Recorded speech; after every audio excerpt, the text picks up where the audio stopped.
भगवत गीता को हिंदू धर्म ग्रंथों में एक मुख्य स्थान दिया गया है।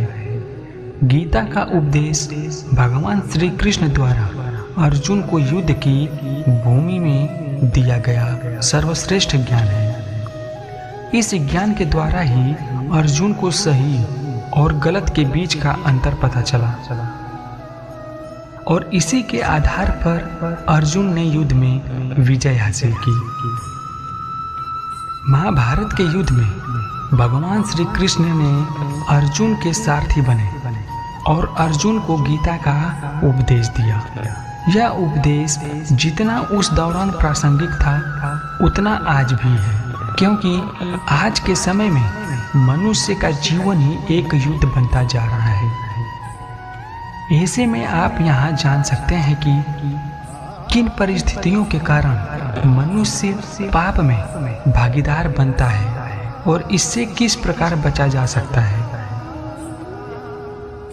अर्जुन भगवान श्री कृष्ण से यह प्रश्न पूछता है कि मनुष्य न चाहते हुए भी बुरे कर्म क्यों करता है, जिसके उत्तर में भगवान श्री कृष्ण कहते हैं कि मनुष्य की वासना और निहित स्वार्थ के चलते ही वह पाप करने के लिए विवश हो जाता है।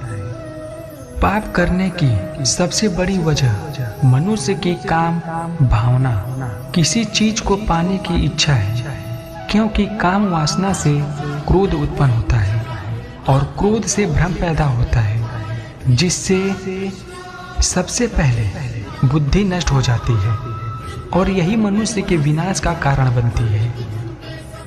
भगवान श्री कृष्ण आगे कहते हैं कि जिस प्रकार धुआं अग्नि को ढक देता है, ठीक उसी तरह काम, मोह और वासना भी मनुष्य के ज्ञान को ढक देती है। इन्हीं कारणों के चलते मनुष्य पाप करने के लिए विवश हो जाता है। ऐसे बचे पाप से भगवान श्री कृष्ण पाप से बचने के लिए कुछ उपाय भी गीता में बताते हैं, जिसके अनुसार मनुष्य को आसक्ति या विरक्ति के प्रभाव के अधीन नहीं होना चाहिए। जब किसी व्यक्ति में आसक्ति और विरक्ति का अभाव होता है तो उस जीवन को ही उत्तम माना जाता है। जय श्री कृष्ण। राधे राधे।